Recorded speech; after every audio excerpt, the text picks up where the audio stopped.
I've always had friends who are older than me.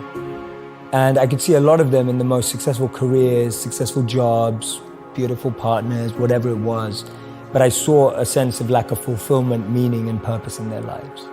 And I've always been an observer, and I would see these people who are like 5 years older than me, 7 years older than me, maybe 10 years older than me.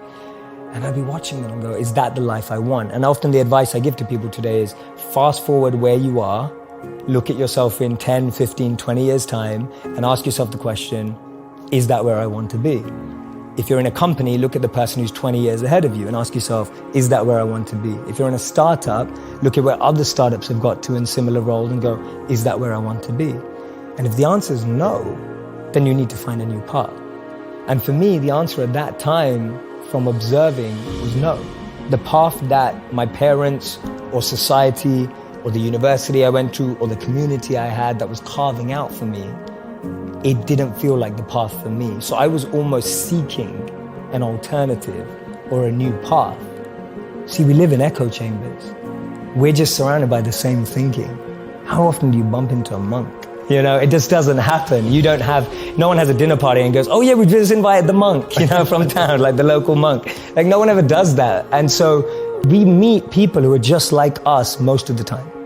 And we talk about this in business all the time. If you want to be a billionaire, spend time with billionaires. If you want to be a millionaire, spend time with millionaires. If you want to be a tech startup, spend time with, that's the common rhetoric that we hear all the time.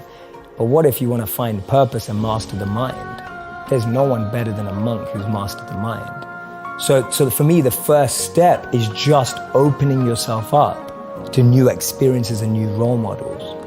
Because most of us can't see ourselves in people, so then we try and fit ourselves into the boxes that we do see.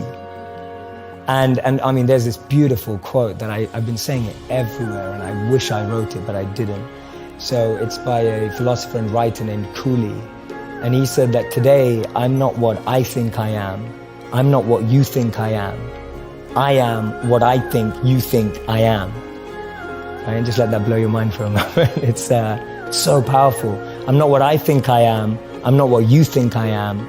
I am what I think you think I am. So we live in this perception of a perception of ourselves.